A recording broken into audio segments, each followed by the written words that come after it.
Bismillahirrahmanirrahim. Assalamualaikum warahmatullahi wabarakatuh. Senang sekali saya bisa kembali menyapa teman-teman yang ada di sini. Nah, kali ini saya akan menjelaskan materi tentang etika bisnis, konsep dan implementasinya. Sebelum ke materi, izinkan saya memperkenalkan diri terlebih dahulu. Nama saya Ridianto, NIM saya 60 20 22 10 266, kelas D,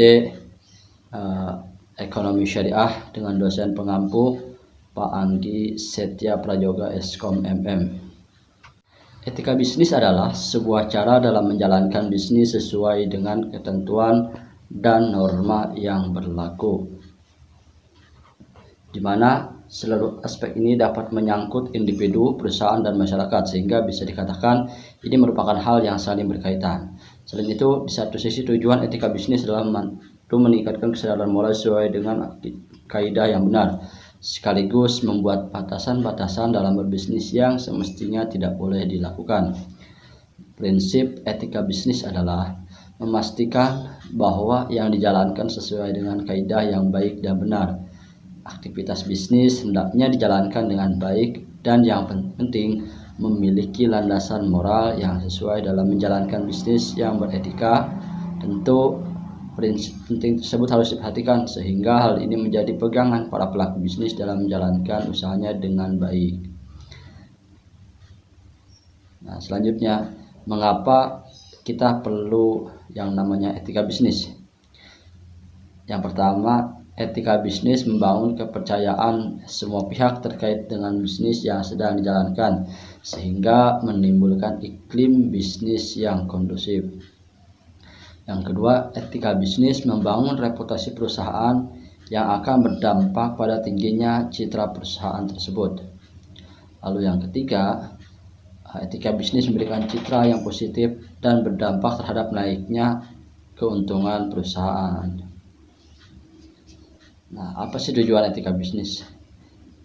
Tujuan etika bisnis yang pertama adalah mempelajari perilaku moral maupun immoral dengan tujuan membuat pertimbangan yang cukup beralasan. Nah, yang kedua, menilai praktek manusiawi dengan standar moral. Lalu yang ketiga, memberikan pandangan mengenai bagaimana bertindak secara moral pada situasi tertentu untuk perbaikan. Sumber nilai etika. Setidaknya ada 4 sumber etika, diantaranya yang pertama agama, lalu yang kedua filosofi, yang ketiga ada pengalaman dan pengembangan budaya, serta yang keempat ada hukum. Lalu apa sih implementasi etika bisnis? Nah, ada beberapa hal dalam pengimplementasian etika bisnis. Yang pertama, ketika kita sebagai karyawan, maka etika ini disebut sebagai etika kerja. Tapi ketika kita sebagai profesional, maka ini disebut sebagai etika profesi. Dan ketiga, ketika kita bertindak sebagai pengusaha bisnis, maka ini disebut sebagai etika bisnis. Lalu yang keempat, ketika kita sebagai investor, maka disebut sebagai etika investasi. Nah, ada beberapa perilaku etika dalam Islam. Di antara yang pertama, menjauhi kegiatan atau barang haram, lalu menjauhi unsur-unsur penipuan dalam bisnis. Yang ketiga, melakukan jual beli yang halal, termasuk dengan cara-cara yang halal. Yang keempat, adil. Adil di sini tentu tidak harus sama, yang penting menempatkan sesuatu pada tempatnya. Nah, yang kelima, yang paling penting, kejujuran, aspek yang paling penting dalam membangun kepercayaan.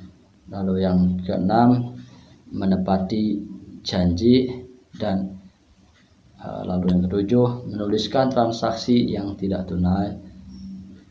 Yang kedelapan, sepakat agar tidak ada yang merasa dirugikan dalam berbisnis. Lalu yang kesembilan, meninggalkan bisnis ketika waktunya sholat dan zakat. Nah, demikianlah pemaparan materi tentang etika bisnis dari baik konsep maupun implementasinya. Mudah-mudahan kita semua mendapatkan manfaat dari apa yang sudah saya sampaikan hari ini. Terima kasih atas perhatiannya. Assalamualaikum warahmatullahi wabarakatuh.